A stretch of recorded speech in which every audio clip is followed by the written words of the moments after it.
Hello दोस्तों, तो कैसे आप सब। स्वागत है आपका ग्रेविटाज लर्नर में। तो आज हम पढ़ने वाले हैं कोल एंड पेट्रोलियम के बारे में, जो कि है चैप्टर नंबर 3।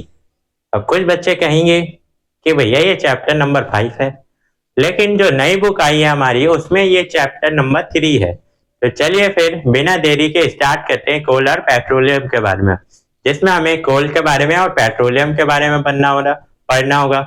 और इसके साथ साथ उनकी कहानी भी पढ़नी होगी कि क्या कोल और पेट्रोलियम फॉर्म कैसे होते हैं, और उनके बारे में बेनिफिट भी जानेंगे और फिर डिसएडवांटेज भी जानेंगे। ठीक है, चलिए फिर शुरू करते हैं इसे।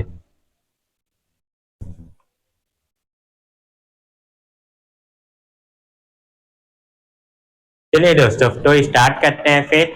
सबसे पहले करते हैं नेचुरल रिसोर्सेज। तो क्या होते हैं नेचुरल रिसोर्सेज, इसके बारे में तो चलिए समझते हैं। द थिंग ऑकर नेचुरली, यानी जो चीज नेचुरली मिले on above and below the surface of the earth, यानी अर्थ के सरफेस के ऊपर मिले या फिर अर्थ के सरफेस से नीचे मिले। ठीक है, earth are known as natural resources, उसे हम क्या कहेंगे, नेचुरल रिसोर्सेज। यानी जो नेचुरली हमें मिले अर्थ के ऊपर या अर्थ के नीचे, उसे क्या कहेंगे, हम नेचुरल रिसोर्सेज कहेंगे। ठीक है, जैसे लैंड हो गया, वाटर हो गया, फॉरेस्ट हो गया, मिनरल हो गया और एनिमल हो गया। अब कुछ बच्चे कहेंगे कि फॉरेस्ट क्या नेचुरल रिसोर्सेज है, उसे तो हम उगा भी सकते हैं, लगा भी सकते हैं पेड़ पौधे, तो फॉरेस्ट बना सकते हैं। हाँ, लेकिन वो पहले से जो उगे हुए हैं वो तो फॉरेस्ट ही कहलाएंगे, तो वो भी एक क्या है, नेचुरल रिसोर्सेज का होगा। ठीक है, चलिए आते हैं। अब natural resources can B classify into two group, यानी इन्हें दो ग्रुप में क्लासिफाई किया जाता है। ठीक है, पहला क्या होता है, इनएग्जॉस्टेबल रिसोर्सेज, और दूसरा होता है एग्जॉस्टेबल रिसोर्सेज। अब इनएग्जॉस्टेबल और एग्जॉस्टेबल में डिफरेंस क्या है।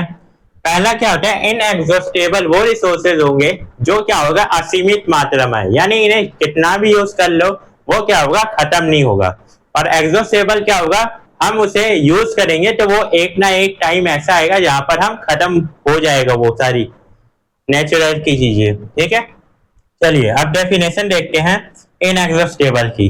These resources are present in unlimited quantity, ये रिसोर्सेज क्या है, अनलिमिटेड क्वांटिटी में प्रेजेंट है। ठीक है, नेचर के अंदर they can not be exhausted, यानी ये खत्म नहीं होने वाले हैं बाय ह्यूमन एक्टिविटी, यानी आदमी कितना भी यूज कर ले इसे क्या होगा, ये खत्म नहीं होगा।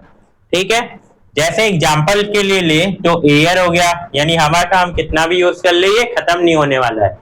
पॉल्यूशन हो जाएगा लेकिन हवा खत्म नहीं होगा। ठीक है, और जैसे सनलाइट हो गया, ठीक है, सनलाइट भी हम कितना भी ले ले वो क्या होगा, खत्म नहीं होगा। ठीक है, तो ये हो गया हमारा ये नेचुरल रिसोर्सेज के बारे में। चलिए अब आगे देखते हैं। इनएग्जॉस्टेबल हो गया, अब एग्जॉस्टेबल के बारे में देखते हैं।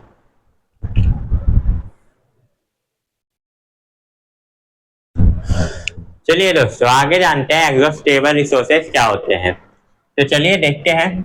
Exhaustible resources, the amount of these resources are present in limited quantities in nature, यानी नेचर में क्या है, ये लिमिटेड क्वांटिटीज में है। ठीक है, and can not be replenish as quickly as they are consumed, यानी जितनी जल्दी हम इसे क्या कर रहे हैं, यूज कर रहे हैं, उतनी जल्दी ये दोबारा नहीं बन सकते हैं। ठीक है, यूज अप, और जितनी जल्दी हम यूज कर रहे हैं उतनी जल्दी ये दोबारा नहीं बन सकते हैं। तो ऐसे ही एग्जाम्पल हो जाते हैं, जैसे कोल हो गया, पेट्रोलियम हो गया, मिनरल्स हो गया, जैसे आयरन, गोल्ड, सिल्वर, ये सारे क्या है, इसके एग्जाम्पल है एग्जॉस्टेबल रिसोर्सेज के। ठीक है, एक और बार मैं बता देता हूँ क्या होता है एग्जॉस्टेबल रिसोर्सेज। वो रिसोर्सेज होते हैं जो नेचर में लिमिटेड मात्रा में प्रेजेंट है, और जो जितनी जल्दी हम कंज्यूम कर रहे हैं उसे वो उतनी जल्दी नहीं बन सकते, तो उन्हें हम क्या कहेंगे, एग्जॉस्टेबल रिसोर्सेज कहेंगे। ठीक है, चलिए आगे देखते हैं। अब some exhaustible resources can be renewable but take it extremely long time, यानी ये क्या होता है, बहुत लंबा समय लेते हैं। कुछ हो तो सकता है, ठीक है, कुछ बन तो सकते हैं, लेकिन बहुत ज्यादा लंबा टाइम लेंगे ये लोग, यानी मिलियन ऑफ साल ले सकते हैं। टू रिन्यू फॉर एग्जाम्पल, यानी रिन्यू यानी दोबारा बनने में ये मिलियन ऑफ ईयर ले सकते हैं। जैसे कोल हो गया, पेट्रोलियम हो गया और नेचुरल गैस हो गया, ये है, यानी रिन्यू तो हो सकते हैं, दोबारा बन तो सकते हैं, लेकिन बहुत ज्यादा अधिक समय लेंगे। ठीक है, चलिए आगे देखते हैं अब। जैसे फॉसिल फ्यूल क्या होते हैं, अब इसमें एक इंपॉर्टेंट आता है फॉसिल फ्यूल। तो fossil fuel are natural fuel, यानी ये क्या है, नेचुरली प्राप्त होता है फ्यूल हमें, that are formed that dead remaining, यानी मरे हुए, remaining of plant and animal से, मरे हुए जो पेड़ पौधे होते हैं और एनिमल से, जो मिट्टी में क्या होते हैं, दब जाते हैं। मान लो अभी भूकंप आया, भूकंप होने से क्या हुआ, पेड़ पौधे और जानवर मर गए, मरने के बाद वो नीचे रहेंगे जमीन पे, और फिर क्या होगा, भूकंप आने से वो नीचे दब जाएंगे।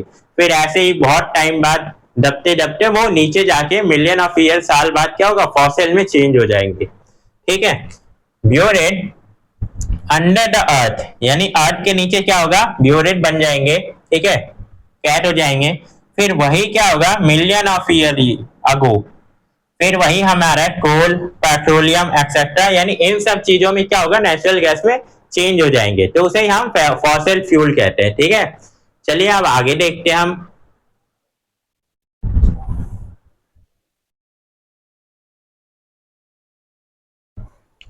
चलिए दोस्तों अब आते हैं कोल के बारे में। तो कोल के बारे में जानते हैं अब। सबसे पहले, coal is a hard and black colour. Coal क्या होता है, हार्ड होता है और कलर में कैसा होता है, ब्लैक होता है। एंड कंबस्टेबल सब्सटेंस, ठीक है, कंबस्टेबल यानी जल्दी जलने वाला जो होता है सब्सटेंस, वो होता है। ठीक है, सेकंड है, it is a complete mixture of, यानी क्या क्या चीज का ये कोल मिक्सचर होता है, कार्बन का, हाइड्रोजन का, ठीक है, ऑक्सीजन का, एंड स्मॉल क्वांटिटी में होता है कुछ नाइट्रोजन एंड सल्फर होता है, सल्फर के कंपाउंड, यानी ये सब चीज का क्या होता है, ये कोल मिक्सचर होता है। ठीक है, अब कुछ मेजर कोल माइन है, ठीक है, जो इंडिया के अंदर है, जहां से कोल बहुत ज्यादा मात्रा में निकाला जाता है। ठीक है, तो पहला है वेस्ट बंगाल, ठीक है, सेकंड है हमारा झारखंड, तीसरा है उड़ीसा और चौथा है मध्य प्रदेश, जिससे बहुत ज्यादा मात्रा में कोल क्या होता है, निकाला जाता है हमारे इंडिया के अंदर। ठीक है, चलिए आज जानते हैं हाउ वाज कोल फॉर्म्ड, यानी ये कोयला बनता कैसे है। ठीक है, चलिए जानते हैं हम। About 300 million year ago the earth has dense forest in low lying wetland area, यानी लगभग 300 साल, अभी से 300 साल यानी 300 मिलियन साल पहले एरिया कैसा था अर्थ का, पूरा क्या था, डेंसी फॉरेस्ट से भरा हुआ था। बहुत ज्यादा अमाउंट में यहाँ पर फॉरेस्ट होते थे यहाँ पर, जिससे क्या होता, पूरा एरिया क्या था, वेट था, यानी भींगा हुआ था। ठीक है, चलिए अब आगे जानते हैं इसके स्टोरी के बारे में।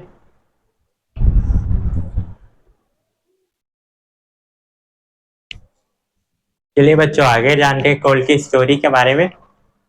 ड्यू टू नेचुरल प्रोसेस, अब कुछ नेचुरल प्रोसेस हुआ, ठीक है, जिससे सारे पेड़ पौधे क्या हुए, टूट गए और एनिमल क्या हो गए, नीचे जमीन में चले गए। जैसे फ्लडिंग हुआ या फिर अर्थक्वेक हुआ, क्योंकि उस समय हम लोग तो थे नहीं, तो हम लोगों को पता नहीं है, इसीलिए कुछ ना कुछ नेचुरल प्रोसेस हुआ था, जिस वजह से फ्लडिंग या अर्थक्वेक मान सकते हैं हम, except this forest got buried under the soil, ये सारे फॉरेस्ट और एनिमल क्या हुए, दब गए मिट्टी के नीचे। ठीक है, मिट्टी के नीचे दब गई है। अब आगे देखते हैं, as more soil decompose over them they were compressed, अब ऊपर से क्या हुआ, ज्यादा से ज्यादा सॉइल क्या हुई, आते गई आते गई, और वो नीचे सारे जो एनिमल और प्लांट है वो नीचे और कंप्रेस होते गए, दबते गए। ठीक है, the temperature also rose as they sank deeper and deeper, जैसे वो नीचे जाते गए वैसे वैसे उनका टेम्परेचर क्या होता गया, हाई होता गया। ठीक है, हाई होता गया, बहुत ज्यादा अमाउंट में टेम्परेचर।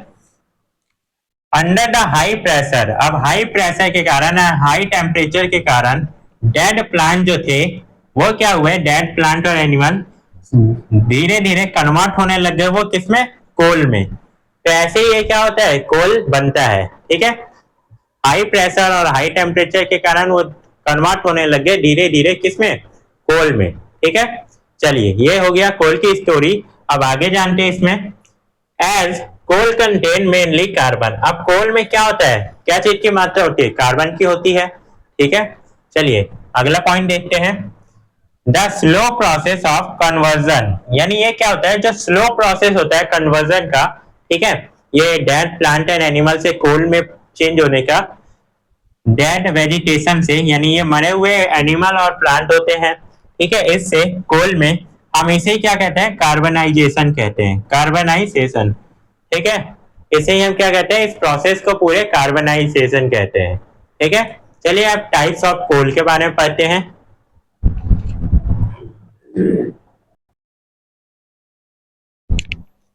चलिए बच्चों, आप जानते हैं टाइप्स ऑफ कोल के बारे में।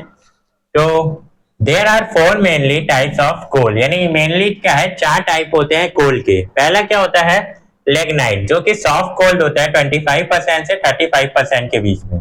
दूसरा होता है सब ब्यूटामेनियस, जो कि मीडियम सॉफ्ट कोल्ड होता है 35% से 45% के बीच में। तीसरा क्या होता है, ब्यूटामेनियस होता है, जो कि मीडियम हार्ड कोल्ड होता है 45% टू 86% होता है। और लास्ट होता है हमारा एंट्रेसिट हार्ड कोल होता है, जो कि हमारा 86% टू 97% क्या होता है, कोल होता है। तो ऐसे ये फोर मेन टाइप्स होते हैं कोल के। अब आते हैं जैसे जो वुड है वो कैसे कोल में हमारा, यानी पूरा कोल में चेंज कैसे होता है। तो जैसे वुड है हमारा, वुड से पीट में चेंज होता है।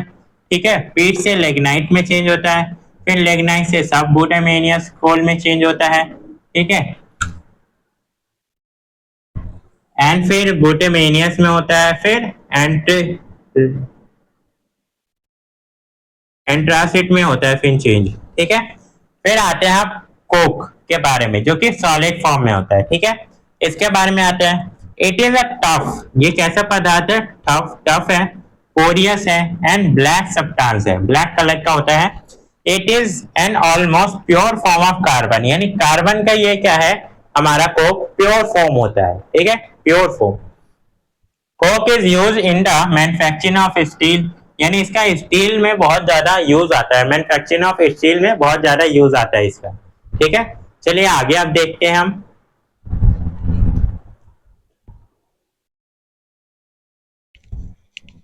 चलिए दोस्तों आगे देखते हैं अब हम उसमें कोक में। It is use in preparation of alkaline acetic acid and plastic like polythene. एक मिनट,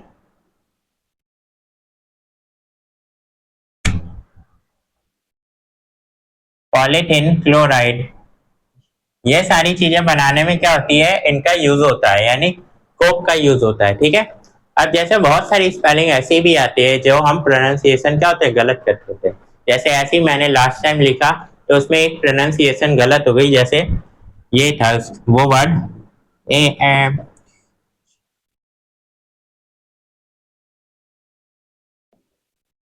तो इसे हम क्या पढ़ेंगे, मैंने कुछ और बोल दिया था, तो इसे हम पढ़ेंगे एंड्रोसाइड। ठीक है, ठीक है, एंट्रोसाइड पढ़ेंगे। तो कभी कभार हो सकता है फ्लो फ्लो में प्रोनाउंसिएशन गलत हो जाती है। ठीक है, तो इसे एंट्रोसाइड पढ़ेंगे। अब आते हैं कोल टार पर। ठीक है, it is a black thick liquid, यानी ये क्या है, ब्लैक कलर का होता है, थिक लिक्विड होता है, विथ एंड अनप्लीजेंट स्मेल, इसकी जो गंध है वो बहुत ज्यादा क्या आती है, बुरी आती है, यानी सूंघ नहीं पाएंगे हम लोग, ऐसी आती है। क्यों, क्योंकि ये क्या होता है, एक मिक्सचर होता है, 200 सब्सटेंस का मिक्सचर होता है, इसीलिए इसकी क्या होती है, जो स्मेल होती है वो अनप्लीजेंट होती है, सुनने लायक नहीं होती। अब ये जो कंपाउंड है, ठीक है, अब कुछ कंपाउंड इससे मिलते हैं हमें, जैसे कोल टार से, जैसे बेंजीन हो गया, फेनॉल हो गया, नेफ्टलीन हो गया, ये सारी चीजें हो गया, जो कि क्या करने में, बनाने में आती है काम, मेडिसिन बनाने में। डाइज होता है, जो कपड़े डाई होते हैं ना, वो डाइज होते हैं। पेंट होता है, एक्सप्लोसिव यानी पटाखे हो गए वो, और फिर बड़े बड़े बॉम्ब हो गया, वो भी बनाने में काम आते हैं। प्लास्टिक हो गया, सिंथेटिक फाइबर हो गया, और पेस्टिसाइड जो खेतों में डालते हैं वो, तो ये सारे बनाने में ये हमारा कोल टार काम आता है। ठीक है, आगे देखते हैं। Coal tar is also use for metalling the road surface and water proof roof, यानी वाटर प्रूफ रूफ करने के लिए हम उस पे भी, रूफ पे भी डालते हैं, और रोड बनाने के लिए भी हम इसका यूज करते हैं, तो कोल टार का। ठीक है, जिसे हिंदी में डाबर कहते हैं। तो ये बहुत सारी आपने रोड बनते हुए देखा होगा, तो इसमें यूज करते हैं। ठीक है, चलिए आगे देखते हैं हम।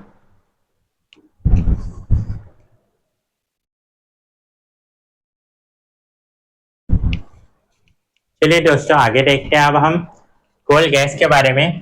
कोल gas is obtain during the processing of coal to get coke. यानी कोल गैस कब प्राप्त होता है? जब हम कोल से कोक बनाते हैं, उस समय हमें ये क्या होता है, मिलता है। ठीक है, चलिए आगे देखते हैं। It is a mixture of hydrogen, यानी क्या चीज का मिक्सचर है? हाइड्रोजन का, मीथेन का, कार्बन मोनोऑक्साइड का और बाकी भी गैसेज है उनका मिक्सचर है ये। ठीक है, it was use as source of light and cooking. अब ये क्या क्या चीज में यूज होता है? लाइट के लिए, कुकिंग के लिए, इन चीजों के लिए कोल गैस का यूज होता है। ठीक है, चलिए कोल गैस जो है वॉज इन्वेंटेड बाय ब्रिटिश, यानी किसने इन्वेंट किया था? वो रहने वाले थे ब्रिटिश के विलियम मॉर्डॉक। विलियम मॉर्डॉक ने किया था, जो कहाँ के रहने वाले थे? ब्रिटिश के। कौन से सन में? 1792 में किया था। ठीक है, ये आ सकता है क्वेश्चन। ठीक है, चलिए आगे देखते हैं। Use of coal. अब कोल का कहाँ कहाँ यूज होता है? Coal is use as fuel, fuel के रूप में यूज होता है।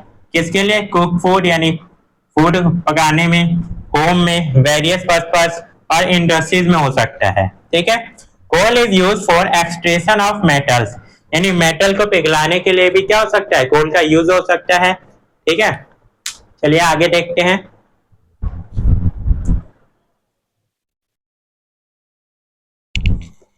चलिए बच्चों आगे देखते हैं हम कोल का यूज क्या होता है। Thermal power plant, coal is use for generating electricity, यानी थर्मल पावर प्लांट में क्या होता है? कोल से बिजली बनाई जाती है, तो इसके लिए भी यूज होता है कोल का। ठीक है, it was use in railway engine. अब रेलवे इंजन में भी यूज होता है इसका। टू प्रोड्यूस स्टीम, यानी स्टीम बनाकर रन द इंजन, इंजन चलाने के लिए। ठीक है, बहुत सारी आज के टाइम पे भी इलेक्ट्रिक वाले इंजन आ गए हैं, लेकिन अभी भी क्या हो रहा है? स्टीम इंजन चल रहे हैं। तो रेल चलाने के लिए भी क्या होता है? कोयला का यूज होता है। ठीक है, फर्स्ट पार्ट हमारा यहीं पर खत्म होता है। मिलते हैं जल्दी सेकेंड पार्ट में। ठीक है।